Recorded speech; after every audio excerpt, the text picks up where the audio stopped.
గత 6 రోజులుగా మనం చూస్తూనే ఉన్నాం ఈ న్యూస్. విజయశాంతి రెడ్డి చేసుకున్న బలవత్ మరణం. అయితే దీని వెనుక అసలు ఎలాంటి రీజన్స్ అయితే ఇప్పటివరకు తెలియలేదు. అసలు ఇంత హార్ష్ డెసిషన్ తీసుకోవాల్సిన అవసరం ఏముంది అని కూడా ఇంకా తెలియలేదు. ఇన్వెస్టిగేషన్ ఇంకా చేస్తూనే ఉన్నారు. తన ఫోన్‌ని, ల్యాప్‌టాప్‌ని పోలీసులైతే ఇంకా ఇన్వెస్టిగేట్ చేస్తూనే ఉన్నారు. కానీ వాళ్ళకి ఇంకా ఎలాంటి ఇన్ఫర్మేషన్ అయితే దొరకలేదు. అసలు ఎలాంటి రీజన్ లేకపోయినా సరే ఇలా ఒక పర్సన్ తన ప్రాణాన్ని తీసుకోవడానికి ఇష్టపడతారా? ఎన్నో సమస్యలు నెత్తి మీద పెట్టుకొనే ఎలా బతకాలా అని ఆలోచించే వాళ్ళు ఎందరో ఉన్నారు ఈ భూమిపైన. కానీ ఏం సమస్యలు లేకపోయినా చనిపోవాలన్న ఆలోచన ఎలా వచ్చింది? తను ఆత్మహత్య చేసుకోవాలనుకుంది. తనకి ఏదైనా పర్సనల్ ప్రాబ్లమ్స్ ఉన్నాయేమో అనుకోవచ్చు. కానీ తన పిల్లలతో కూడా ఇలాంటి పని చేపించినందుకు అసలు ఎలా రియాక్ట్ అవ్వాలో కూడా అర్థం అవ్వట్లేదు. తన పిల్లలు కూడా చిన్న పిల్లలేం కాదు. ఇంటర్మీడియేట్ చదువుతున్న పిల్లలు.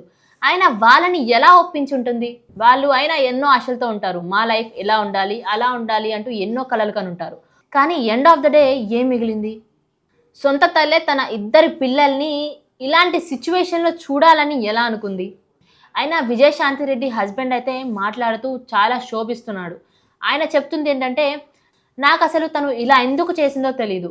కానీ తను రాసిన సూసైడ్ నోట్‌లో ఒంటరితనం తట్టుకోలేక నేను చనిపోతున్నాను అని అయితే ఉంది. కానీ అదే మాట నాకు చెప్పుంటే నేనిక్కడ అన్నీ వదిలేసి వెళ్ళేవాడిని కదా! నాకు నా ఫ్యామిలీయే ముఖ్యం కదా! అని ఎంతో శోభిస్తున్నాడు. ఇప్పుడు నన్ను ఒంటరివాడిని చేసేశారు. అసలు ఏం జరిగిందో హెల్త్ వైస్‌గా, ఫైనాన్షియల్ వైస్‌గా మా ఇద్దరి రిలేషన్‌లో కూడా ఎలాంటి ప్రాబ్లమ్స్ లేవు.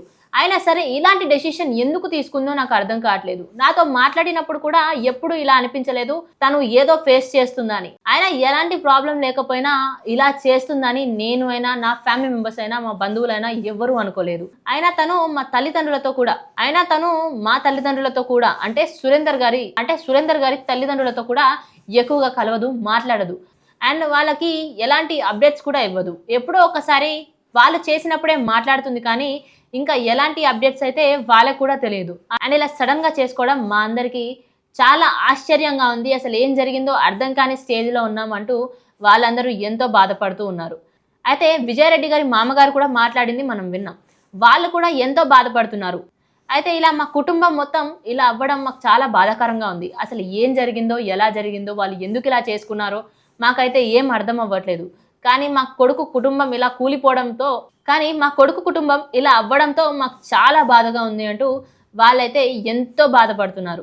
విజయారెడ్డి గారు పిల్లల్ని పిక్ చేసుకోవడానికి వెళ్ళినప్పుడు ఆ వార్డెన్ అడిగితే సరిగ్గా ఇన్ఫర్మేషన్ కూడా చెప్పకుండా మా బంధువుల్లో ఒకరు చనిపోయారు అంటూ పిల్లల్ని తీసుకుని వెళ్ళింది. పిల్లల్ని పిక్ చేసుకున్న తర్వాత డైరెక్ట్గా కార్ని చెర్లపల్లి రైల్వే స్టేషన్ దగ్గరికి తీసుకువెళ్ళింది.